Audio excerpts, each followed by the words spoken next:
I just finished reading The Foxglove King by Hannah Whitten. Let's talk about it. I'm going to start by saying that this was not fully what I expected it to be. I knew it was going to be court politics. For some reason, I was under the impression that this was a fae novel for some reason. I genuinely don't know why. I read the back cover multiple times, and several times I was like, oh, this is a book about the fae.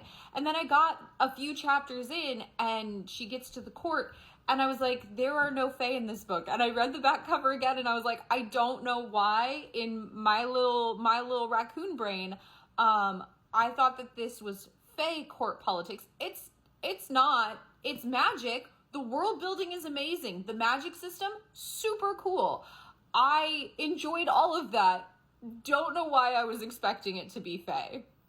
After reading Seven Black Diamonds, which was also court politics mixed with, young adults getting into outrageous parties and outrageous luxury, living in opulence, that one was extremely disappointing for me. This was done so much better. And this is a much longer book, but it had enough plot to hold it together. The pacing was fantastic the entire time. Every single chapter had stuff going on that made me want to keep reading. Yes, there were some cliffhangers, but even when there weren't cliffhangers in the chapters, I wanted to keep reading to see what was going to happen next. There were several parts of this book that were written almost as if they wanted them to be a big twist, but without the shock value, if that makes sense. So there were breadcrumbs strewn throughout. So if you were paying attention, you could see what was coming and you could predict what the things were that were going to happen, but it was still done in a very satisfying way. It felt like a payoff for paying attention rather than we gave away too much at the beginning, and rather than getting to the end and looking back and going, oh, I missed so much stuff.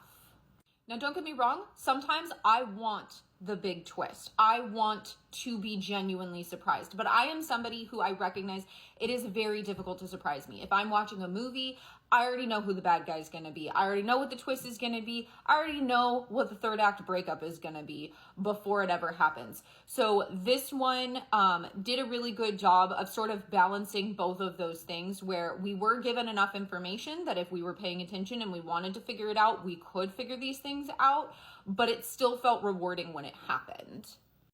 The one thing that I am disappointed in is that I did not realize that Hemlock Queen had not come out yet. It's not coming out until April, which is a bummer because I want to pick it up and read it right now. So I'm going to be very impatiently awaiting the Hemlock Queen.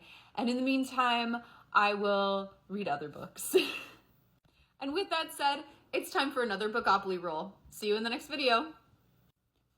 Also, if you're a publisher who has a copy of the Hemlock Queen and you want to send it to my P.O. box, I mean, I wouldn't say no. I wouldn't say no.